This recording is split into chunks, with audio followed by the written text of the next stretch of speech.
Good morning, good morning, good morning. Welcome back, everyone. It's Sunday morning, and we are starting the day off with Dixie because this is the main thing I want to see today at CME Open, how it's going to react. If CME opens and Dixie continues to the upside, I have my target hit around the 21 EMA saying, hey, alert, alert, alert. We should be looking for downside on Bitcoin or ETH. Or, hey, this alert will hit and it'll be like, alert, alert, alert, upside will continue into Bitcoin and ETH. So this is what I'm waiting to see, and the alerts hit, and as they hit, we will trade accordingly. As of right now, I am looking for this grinding consolidation to occur in this area, and then a breakout from here. If it wants to just shoot on up, I'm okay with that. I hope it will come back, find some support, and then continue up, so we know that the breakout is real and not just like a pump and dump situation. So that's what I'm looking out for Dixie, guys. This is what's going to happen. If you quickly go to a weekly time frame, which I will be going over a lot today, I will show you the weeklies on CME. As you can see on the weekly, we did close under the 100 EMA. Opening the new candle on the 100 EMA is a little bit of a risk for further downside into the $99 area. But if we can hold it here open and then continue back up, that's great. Keep in mind that this cross that we have right here is going to be resistance to break above. Until we do so above 103.50, 103.60, it will be a risk for us to get a pushback from this direction back into the 100 EMA, consolidate, and then break out. Make a nice little W here, okay? So that is what I'm looking for on Dixie. All right, now let's go to our friend CME, which is also closed and will be opening same time as Dixie. As you can see, we closed at 30,470, and we're about $200 under. ETH closed at 2,100. We're about $15-20 under. So there's a little bit of a room to take a long to fill up into that area. Now let's go to the Bitcoin weekly. I can quickly go over this. We'll try to make this as quick as the video as possible. So as you can see really quickly right off the bat, weekly still has room to the upside. So next week as we open, the new candle can continue back up. There's no reason it needs to stop. I'm looking for this gap right here. As you can see, I'm looking for this gap to fill at around 35,888. So we'll look for that as the target for next week to come into. That's about a $5,000 move up. Hey, let it happen. Worst case scenario, we come back and we test into this gap over here, which is around 27,000. So I'm looking for either 35,000, 36,000, or 27,000 test of support and then continuation. As I was showing you on Dixie, all the crosses were going to the downside. Well, on Bitcoin, all the crosses are going to the upside. You got your golden cross right here as well. So that's pretty strong on a weekly, giving you confirmation of continuation to the upside. Even if you come back and test into this level of 23, 25, it's support for a possible long entry for continuation to the top side. So please be aware of that the room is there for upside. If weekly wants to come back and test next week into 28,000, 27,828, 28, that's a buying opportunity for continuation for the upside and week after. Okay, a couple weeks of sideways grind here is okay because we've already overcome a lot of resistance just getting here. Now, if we can hold this level, build some support, go sideways, it will allow oscillators to cool off, and then we get another leg up and be like, hey, hey, hey. So technically, you can say that, this was 1, this was 2, this was 3, where, this can be like 4, this little consolidation. And wave 5 is coming right now. Like, we are in wave 5, if not like 1, 2, 3, 4. Yeah, I mean, like, in my opinion, I think we're starting wave 5. I think this was like wave 3 over here. Like, this was 1, this was 2, this was 3.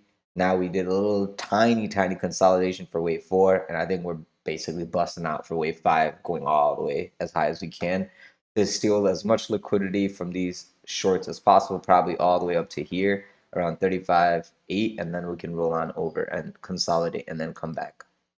So those are my thoughts on Bitcoin on a weekly. Let's take a quick peek at the daily, and then I will get out of here because there's no 4 hour to look at. So on the daily, you can see we're basically on our support. Let's see where the cross is occurring. Oh, wow. Cross is actually about to occur again. Your 21 EMA just crossed this EMA. Now we're trying to fight this pink EMA at 29.5 basically. So if Bitcoin could just go sideways and up, we will basically bring this yellow EMA into this 21 pink EMA, 29.5, 29.25, and you will get another leg up. Bollinger Band is at 30,640. We're closed a little bit underneath it, but we did not open and close outside of it for us to have a reversion to the mean trade. We are setting up bearish divergences, like 3 of them, 3 drives, but I still think we have an opportunity to get a little bit higher and then roll over because the volume is not even giving you any signs of bearishness. I understand we're near oversold conditions, but that's okay. We can still continue up. It has not been too extreme, like from the low to the high, like this, from here to here, and then you got this pullback, like this consolidation. That's why we got the upside. If this consolidation didn't occur and we just continued up, then I'd be looking for a much sharper retrace down. But the consolidation gave everyone an opportunity to do what they wanted to, and that's why you got the continuation up, because there were not enough sellers, and that's why we went up. There was plenty of sellers here. Nobody wanted to sell here, so people are very excited for that upgrade.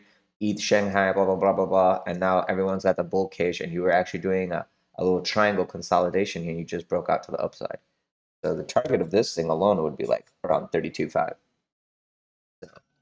So, with that said, let's go now, and then uh, to the upside. The risk is a daily candle close under 27.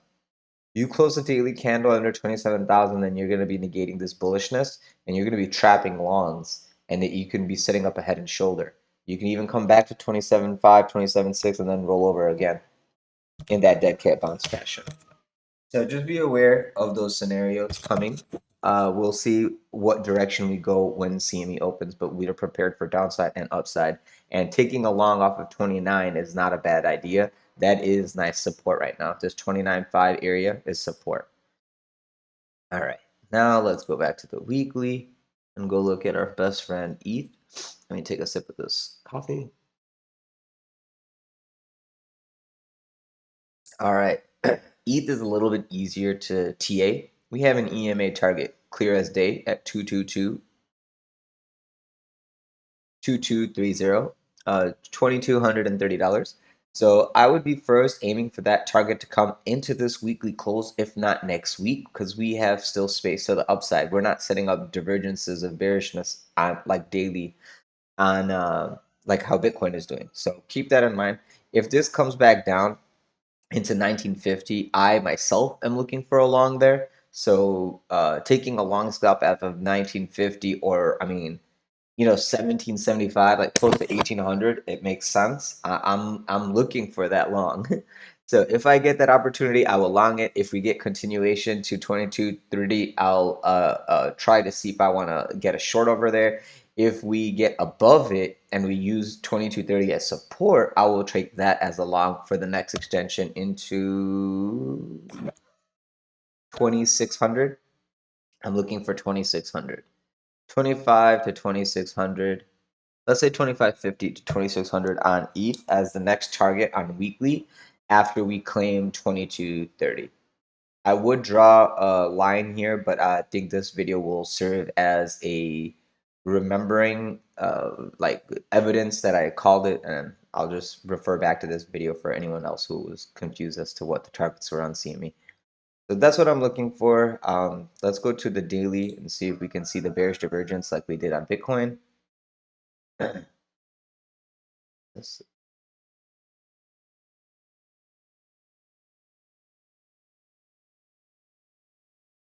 No idea what this little button does, but that looked interesting.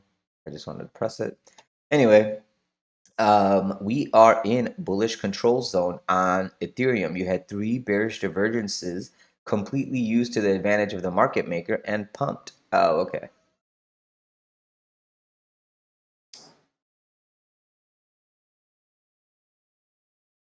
I don't give a Thank you. Okay, so on daily, we have a continuation move occurring. We're in bullish control zone. We should be looking for a new high as we open. You actually close outside of the Bollinger Band on a daily as well. So, okay, let me take a step back. ETH is looking good for continuation upside. And that should negate all that nonsense bearishness we saw on Bitcoin and probably drag that up as well. So we will see CME open and see if this wants to continue above 2100 to the next high. And it's going to try to make a new high above 2150. So I'm going to assume that 2230 is going to be a valid target. This kind of makes me assume that I should be looking for a long over the short that I have currently, ironically. All right. Well, that's that. I'm looking for a brand new high on ETH at open, and then I will look for that new high to grab the liquidity and then come back down and test into 2050 or 1950 if it's going to. But it is going to take out all the shorts first, in my opinion. And that's going to happen on basically all coins, because if ETH is going to do it, it's going to drag up altcoins with it, and it's going to drag Bitcoin up with it. So all the bearish divergences that we're building are probably going to be fuel for this market maker to market buy, just to hurt them, take their stops, collect that liquidity, and then roll on over after he himself fills his shorts. So please be aware of that. And I am looking for it to come to like right there, like 22-ish. So that makes sense. So that is what we're working with, guys. If you have any questions or concerns, leave it in the comment section below and I'll get back to you in the next video. Also, I will be on the Discord live with the rest of the groups. If you guys want to trade, please feel free to join me there. If you have any other questions or concerns or have other assets you want to cover, just feel free to let me know there, or put it in the YouTube comment section and I'll get to you in the next one. If you guys are interested in joining us on the Discord server, please feel free to join. The link to the Discord server is in the description of this video below, alongside all the other affiliate services I use and recommend that help the channel grow. So thank you so much. And aside from that, guys, if you could just leave me a like, subscribe, press the bell button for notifications, I greatly, greatly appreciate it. It helps the channel grow and it gives you better content as I get uh, compensated for all my time, because I do have a job, guys. Thank you so much. Have a great day. Be safe. Talk to you soon. Trade safely. And I am excited for CME Open. Hopefully, I'll see you on the Discord server so we can watch it live. Thank you. Bye bye.